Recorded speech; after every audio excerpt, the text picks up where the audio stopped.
Почитувани, во ек на светска пандемија и целосна блокираност на образовниот систем, македонската влада импровизира и си игра со иднината на илјадници ученици.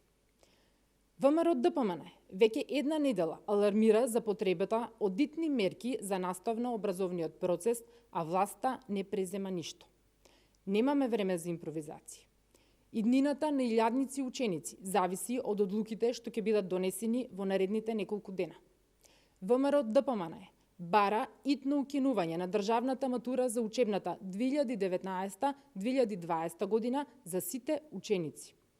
Донесување уредба со која ќе се овозможи запишување на факултет без матура за сите ученици кои завршиле средно образование оваа учебна година. Оние ученици кои заради понатамошниот образовен процес надвор од Република Македонија имаат потреба од полагање на матура, истото да можат да го сторат во септември. Учениците не смеат да бидат жртва на непромисленоста на владата. Очекуваме итно укинување на матурата. Учениците пред се.